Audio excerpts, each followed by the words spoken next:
All right, I think it's time to give you guys like a little update on the pregnancy and baby boy. This will be like a 32 week update. So at my 32-week appointment, we did find out that baby boy is measuring slightly on the smaller end, specifically his abdominal measurements. They are measuring slightly small. So my pregnancy is now considered like a high risk pregnancy, and I have to be monitored weekly. So we have to do non-stress tests once a week, and we have to do growth ultrasounds once a week to make sure that baby is staying on track and he's growing appropriately.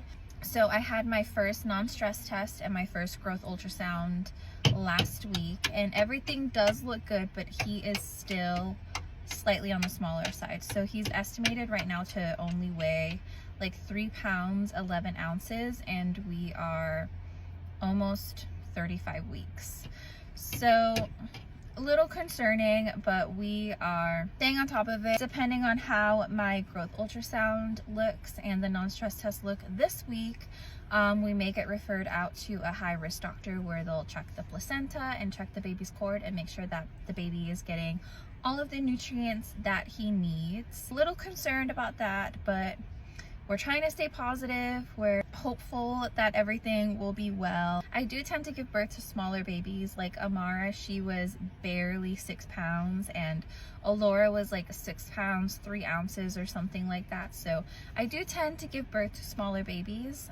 So hopefully he's just, you know, on the smaller side, but everything looks good and he's healthy. This is my 3rd delivery, and my previous delivery was an emergency C-section. I am unable to be induced this time around, so I will have to go into labor naturally, and because of his growth restriction, he may have to come sooner than later. So my doctor wants to go ahead and schedule a potential C-section for me at 38-39 weeks, just to make sure that my C-section is in place if needed. But the ultimate goal is to give birth via VBAC, which is vaginal birth after C-section. So that is like my main goal, is to have a VBAC this time around. We'll see how that goes. My body will have to go into labor naturally. At 36 weeks, we are going to start doing the membrane sweeps and doing all the things. Hopefully everything goes well, because I would love to have a VBAC, and knowing that he's going to be here sooner than later, I would hope and pray that everything is just going to go smoothly, but I will definitely update you guys.